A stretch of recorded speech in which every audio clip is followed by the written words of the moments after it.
Hei kamu para penikmat podcast, kamu punya impian gede dari podcastmu. Tools di First Story bisa banget bantu kamu. Mulai dari F-Link, Dynamic Audio Insertion, sampai statistik yang komprehensif, semua ada di First Story. Gak ketinggalan, kamu bisa monetisasi podcastmu lewat iklan dari First Story Ads yang bisa kasih kamu penghasilan dari setiap plays podcastmu. Yuk gabung sekarang dengan klik di firststory.me. Sekali lagi, di firststory.me. Mari kita bawa mimpi podcastingmu menjadi kenyataan. Dung dung dung dung. Perhatian, Bobby Chris ngobrol segera dimulai. Siapkan diri kamu untuk menerima informasi edukatif yang asik dari Bobby dan Chris. Cari posisi dan kondisi yang senyaman mungkin untuk mendengarkan episode kali ini. Selamat mendengarkan. Dung dung dung dung.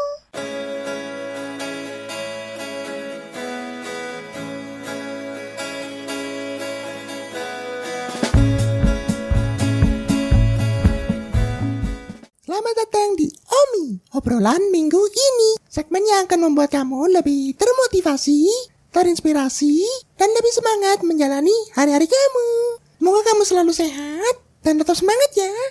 Kalau Bobby lihat judulnya nih Chris, kayaknya kok sambungan episode apa itu? 97 ya, membangun dialog enggak sih?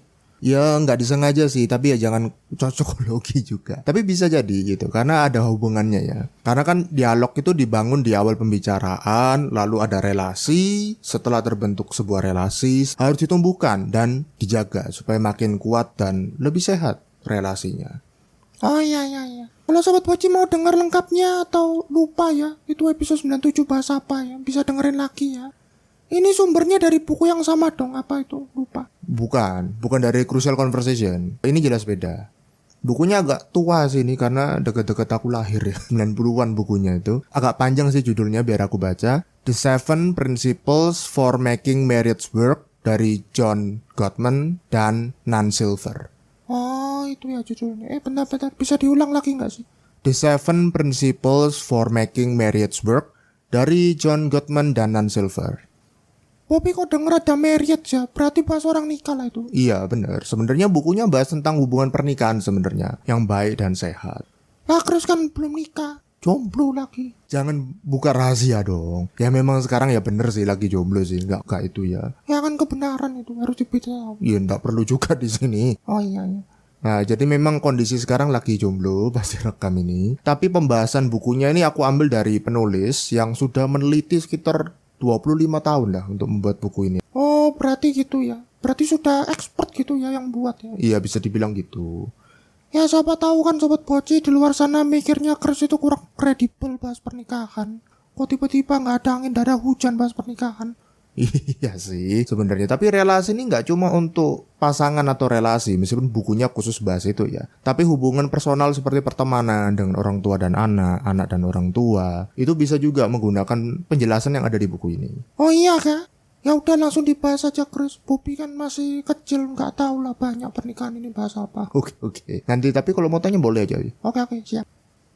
Meskipun judul bukunya itu bilang 7 prinsip ya, dan untuk memiliki hubungan, khususnya di sini pernikahan ya lebih tepatnya. Meskipun ada 7 yang disebut, aku nggak mungkin bahas semua di sini, karena konsep Bocin biasa di bawah 15 menit. Jadi aku ambil yang penting-pentingnya saja. Bisa diambil ringkasannya atau selengkapnya di internet. Atau juga kalau mau lebih baik, Sobat Boci bisa ambil latihan-latihannya, karena itu banyak sekali latihan yang sangat praktikal, yang ada macam kuesioner begitu, yang sangat praktikal dan sangat berguna sekali menurutku. Tapi memang nggak bisa kita bahas di sini. Itu bisa dicoba dicari di internet. Nah, aku coba bahas yang penting ya, dan langsung bisa dipraktekkan aja Sobat Boci. Jadi esensi utamanya aku ambil di sini. Pertama, hubungan yang baik dimulai dari mengawali pembicaraan atau dialog yang baik, kayak yang aku sebutin di awal. Aku tidak ulang lagi yang dibahas di episode 97 tentang apa. Intinya, dialog yang baik ditandai dengan tidak adanya sindiran, serangan personal, dan makna yang negatif. Jadi untuk memulai pembicaraan itu jangan menggunakan sindiran, jangan menyerang langsung personal, dan jangan menggunakan sesuatu yang konotasinya negatif. Kalau memulainya sudah seperti itu, ya kelanjutannya pasti bertambah buruk ke depannya. Lalu berikutnya, ada 4 tanda yang sering terjadi dalam hubungan personal. Baik itu pernikahan, pacaran, pertemanan, atau yang tadi aku sebut, hubungan orang tua dan anak atau sebaliknya. Jadi ada 4 tanda yang sering menjadi masalah dalam hubungan-hubungan personal seperti ini.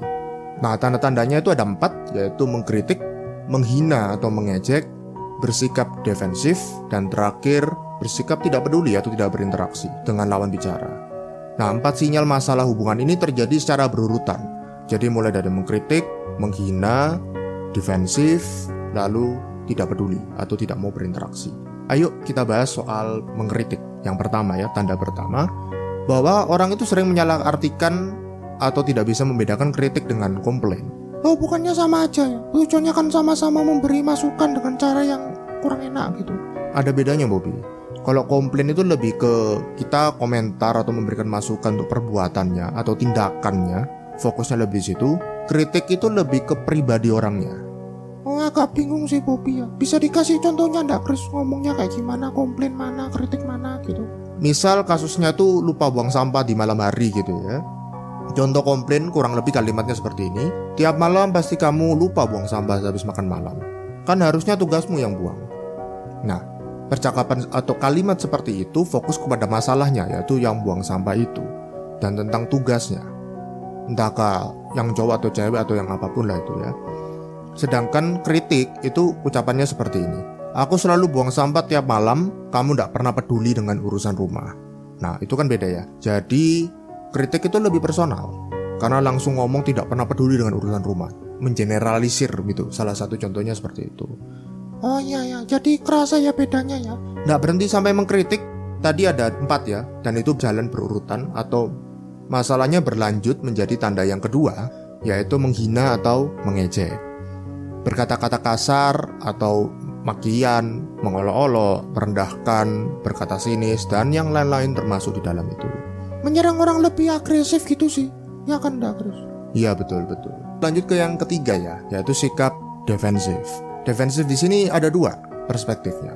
Bisa lawan bicaranya yang lebih tertutup, atau membela diri, jadi membenarkan diri sendiri, atau malah sobat boci yang lebih membenarkan diri sendiri dan membuat lawan bicara tetap pada posisi yang salah.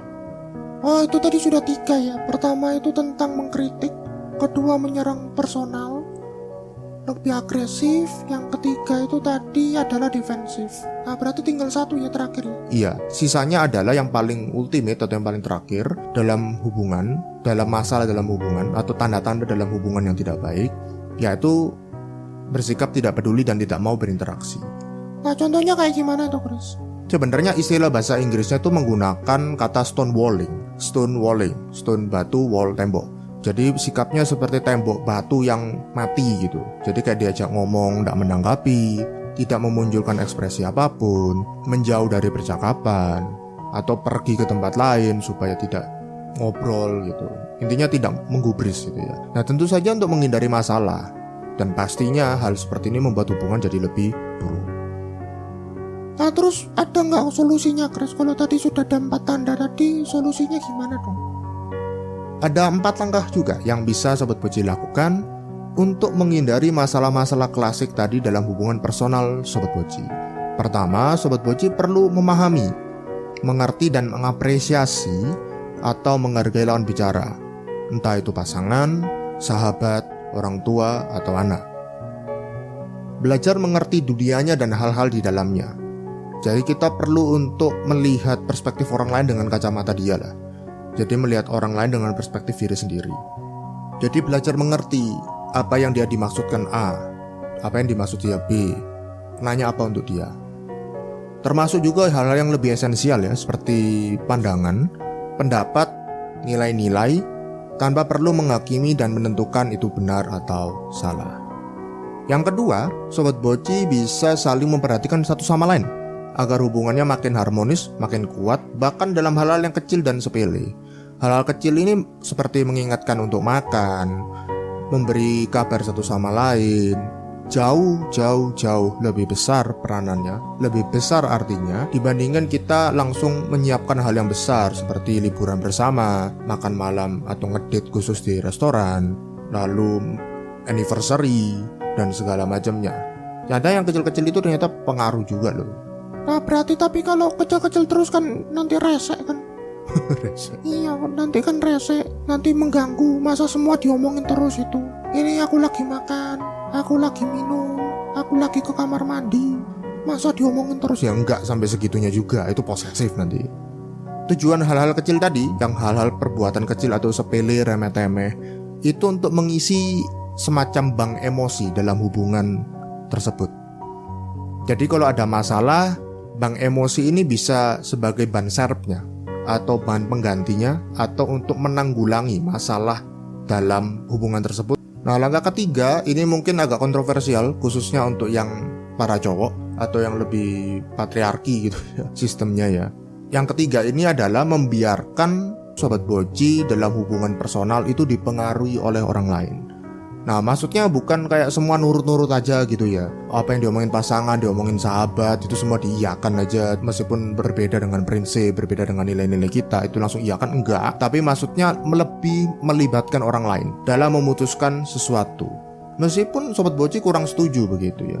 Bahkan berlainan pendapat sama orang tersebut.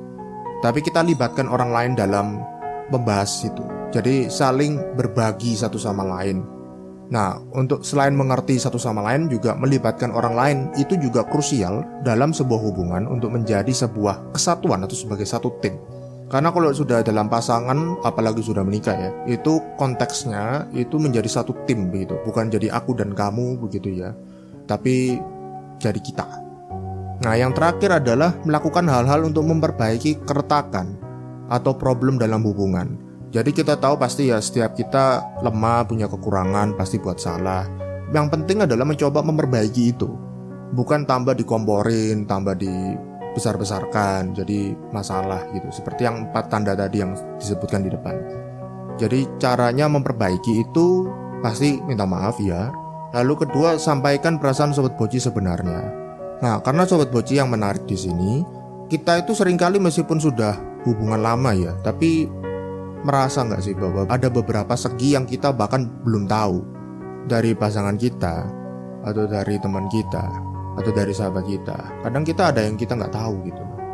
Nah, itu perlu makanya sampaikan perasaan sobat boci yang sebenarnya kepada pasangan atau kepada teman atau sahabat atau mungkin anak kepada orang tua. Masa sih gitu? Ya iya. Ya kan maksudnya orang sudah ketemu lama, apalagi kalau pernikahan tiap hari ketemu, bukan tiap hari, tiap menit mungkin ya bahkan ketemu terus. Masa yang nggak tahu satu sama lain? Nah, itu karena memang kadang-kadang antar pasangan kita saling menutupi, jaga rahasia gitu, simpen rahasia atau sesuatu yang tidak kita sampaikan atau kita florkan secara terang-terangan gitu. Nah, jadi caranya harus sampaikan yang sebenarnya supaya pasangan juga saling mengerti satu sama lain. Memperbaiki hubungan bisa menyelamatkan hubungan sobat boci. Dari penjelasannya Chris, konsepnya gampang, tapi kok susah buat dilakuin. Iya, memang gak susah sih. Nah, kadang masalah prinsip atau nilai kan jadi sesuatu yang berlawanan, jadi debat panas, debat kusir, ya pokoknya kayak gitulah. Solusinya gimana sih? Pertama, sobat boci harus tahu ndak ada solusi yang benar-benar tepat untuk setiap kasus ya. Karena setiap kasus itu unik, tiap kasus berbeda. Intinya kedua belah pihak harus jelas tentang apa yang bisa disepakati bersama, apa yang tidak bisa disepakati atau ditolerir. Lalu kita cari jalan tengahnya. Kalau tidak, maka masalahnya akan semakin besar. Dan bila tidak mau mengalah ya jadinya perpisahan. Atau mungkin tidak berpisah tapi hubungannya seperti zombie gitu ya. Zombie? Ya, maksudnya nggak ada kehidupan gitu di dalamnya. Jadi kayak berasa asing gitu dalam kehidupan.